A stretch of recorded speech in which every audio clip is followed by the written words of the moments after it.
Hello everybody, welcome back to the channel. My name is Nick, and this is the first episode of What TV Shows I Saw, January 2023 edition. Before anyone comments, yes, I am ripping this off from Karsten Rundquist.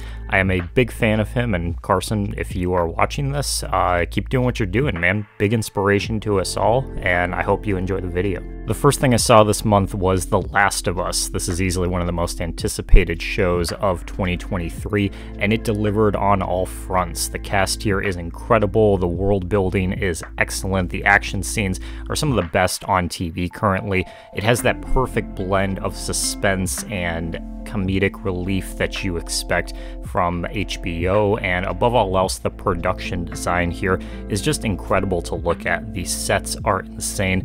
I am envious of Pedro Pascal and Bella Ramsey for actually being able to just explore and be physically present in these sets and do that as their job. Like, the lucky bastards they are, am I right? If you're a fan of the games or you just like Walking Dead style shows, then this is an easy recommendation and it deserves all the acclaim and hype that it's gotten over the last few weeks. Then I checked out some Fear the Walking Dead. This was actually a show that I was talking about with some buddies of mine when I did the character tier list of The Walking Dead over on Mike's channel, Mike's Talks and Thoughts, link in the description. And surprisingly, none of us had actually seen any of the Walking Dead spin-offs, including Fear the Walking Dead, which was the most successful and currently the most popular of them all. So I decided to take the plunge and check out season 1, and I thoroughly enjoyed it. If you go into this thinking that it's going to be The Walking Dead, then you might come out a little disappointed because it actually starts pre-apocalypse and it acts more like a family drama, if anything else. And the characters are well defined, there's a clear sense of chemistry that they have with one another, acting as a family instead of just a group of strangers that band together to survive. And that's the one thing that really highlights the separation between these shows, is that there isn't really parallels you can draw to the original Walking Dead. Like, there's no equivalent of Rick or Shane or Lori or Daryl in this show. It's a totally different cast of characters here that play into the everyman type of role, which is very relatable and down to earth, which is something that The Walking Dead usually doesn't do, so the fact that it mixes it up here, I really enjoyed it. In addition to that, they have some awesome action scenes, especially towards the end of this first season, the finale of which I would argue is one of the best of the entire franchise. If you like The Walking Dead and for some reason you haven't checked this one out yet, I'd say give it a shot. I think you'll enjoy it. Following that, Nickelodeon's School of Rock. I checked out season 1 last year, and it was bad, but in a good way, I guess. I don't really know how to feel about this show. There's parts of it that I want to like more than I do, and there's parts of it that are just flat out horrible, but it does give you a new appreciation on the film it's based on, starring Jack Black. That being said, curiosity got the best of me, and based on the season 1 finale, I thought, hey, they're doing something right here, as that was actually really well put together. So I decided to take the plunge and watch seasons 2 and 3 in January, and I highly regret it because this is some of the worst television I've ever seen. It's not really the cast's fault because I think they're still doing their shtick, but the main issue here is that they've pretty much run out of material to draw from the movie with season 1, and that was the shortest of all the seasons, so at this point they're just basically making stuff up to fill up the rest of the time they have, and it just doesn't really work out as well as they think it does. Season 2 is all about the shipping culture of the series, and to be honest, most of these couples just don't really do it for me. Summer and Freddie is the only one that has any real legs here, and even then, it gets really drawn out to the point that you don't even care by the time it's done. And season 3 just has some of the weirdest writing in all the series. Like, there's a lot of episodes that have nothing to do with the band or music. There's no songs included. They're just like making messes, basically. That's all this show likes to do, getting sprayed in nacho cheese, foam, popcorn.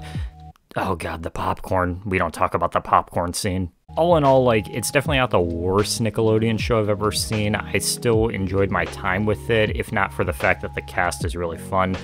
But man, this is really, really hard to recommend to somebody, especially given how good the movie is. Like, just watch that. Then I've continued to watch Abbott Elementary Season 2, and it's still one of the funniest comedies on TV. The cast this year has really come into their own, especially Ava, who has some of the best scenes of the entire show this season, and overall, I am psyched to see where it goes in the future. I've also been watching FBI Season 5 periodically, and this show is underrated as hell. When it comes to Dick Wolf series, the Chicago shows and the Law & Order shows have always been the titans of his Universal franchise, but FBI really holds its own up there, and the Parents series is the one I've been watching alongside my parents. Yeah, I know. I still do puns. All right, get over it, man. You know what to expect from me. All right, this is like what the fifth video in a row where I've done bad puns. Yeah, something like that. Just expect it from now on, okay? Above all else, though, this is just amazing white-knuckle TV. Like, the suspense and the tense scenes here just really draw you into these characters. They have excellent chemistry, there's great action scenes. I do feel like it gets a bit predictable at times, and the writing becomes kind of stale after a while, especially if you were to binge it, which I think would be an awful idea.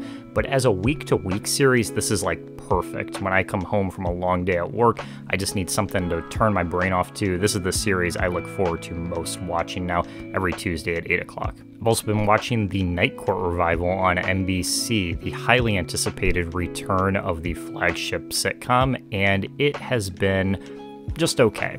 In fact, I think a lot of sitcoms that have tried to emulate the success of their previous shows have just been okay.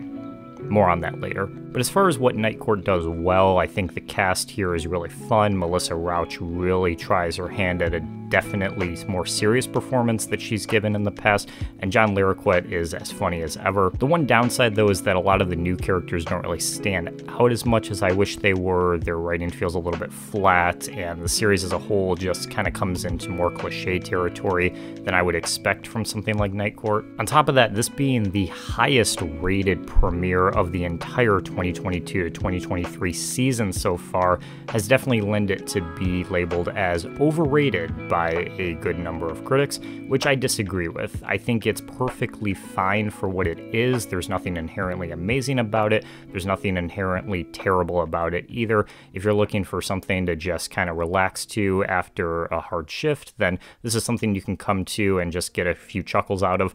Nothing inherently bad about that. How I Met Your Father Season 2 came back this January, so I saw the premiere episode, and I thought it was okay as well, ignoring the obvious elephant in the room. Yeah, just talking about the series as a whole, ignoring that, this is just, fine for what it is. I think How I Met Your Father was good in the first season, and this premiere pretty much gave me exactly what I'd expect out of it at this point. There's really no surprises here.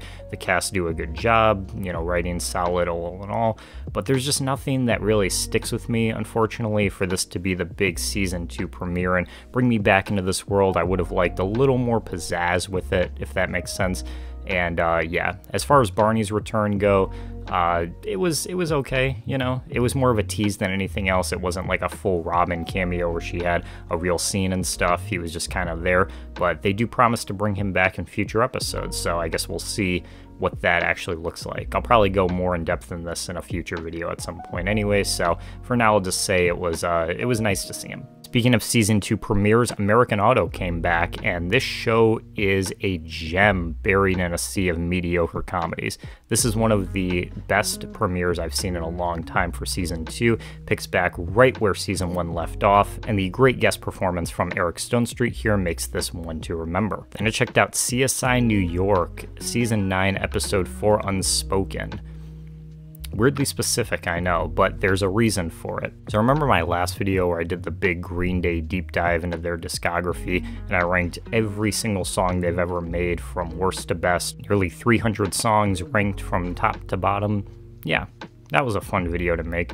But I actually found out something weird that I had never heard about before, despite being a huge Green Day fan and a big fan of TV, which is the fact that CSI New York back in 2012 used a bunch of Green Day songs in an episode to tell a story while not using any dialogue.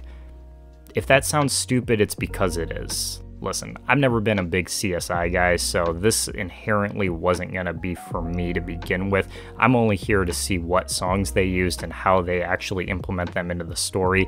And apparently the writers just figure, hey, when Billie Joe Armstrong sings the word blood, we should show blood. Because, that's what that is. Yeah, it's a little too on the nose. The thing that I love about Green Day songwriting at times is that it can be direct as hell, but there's still like some ambivalence to it, like you can still interpret it in a few different ways, but here this is as on the nose as it comes, and for that reason, it's just not very good. It doesn't really offer a lot of rewatchability. You see it once and then you kind of forget about it until next time. And above all else, like, they don't even really utilize this to its full potential, partially because the songs they pick are all from the trilogy, including the absolute abomination that is Nightlife, considered by many to be the worst song Green Day ever made. And apparently the original idea for this episode was supposed to be all no dialogue and all through the use of music, but they decided to split the difference and do only half the episode as that and half the episode as a normal CSI episode, and it just kind of feels half-assed and half-baked in a way that's just kind of awkward, you know? Like, if you're gonna have a stupid idea, at least commit to it, you know? One last thing to mention is a young Jenna Ortega is in this episode, but she's only part of the first half, which is the part that only uses Green Day songs. So she gets no dialogue, so there's no point in watching this if you are a Jenna Ortega stan. All in all, 5 out of 10. SNL came back big this month with 2 new episodes for January, Audrey Plaza and Sam Smith and Michael B. Jordan, Little Baby, and they were awesome. SNL this season has been a lot more hit or miss than usual, and part of that reason is because of their cast and the kind of mix-up they've had at the beginning of the year with so many people leaving that were huge players and, you know, very sustainable people within the cast there. But a lot of the new people just haven't really gotten a chance to shine yet, and they're still kind of finding their voice within the larger ensemble. But these 2 episodes I thought were some of the best of the season so far, especially the Audrey Plaza one. She is just so good at everything she does. We got an Amy Poehler appearance. They did a little Parks and Rec spoof. It was a lot of fun. And as for Sam Smith, he was interesting, to say the least. He brought out Sharon Stone for some reason. Yeah, I'm kind of dancing around it, but his stuff wasn't very good. I forgot to mention it, but actually having Kim Petras on as their first ever trans musical guest, that was pretty cool. As for Michael B. Jordan, I like him in general. He's definitely known for his more dramatic performances in like the Creed movies and stuff, but I thought he did a good job here. They used him very sparingly, which I thought was kind of awkward at first, but as the episode went on, it, you know, made more sense, giving the cast, you know, chances to shine, and him just kind of coming in and adding that little garnish of comedy towards the end.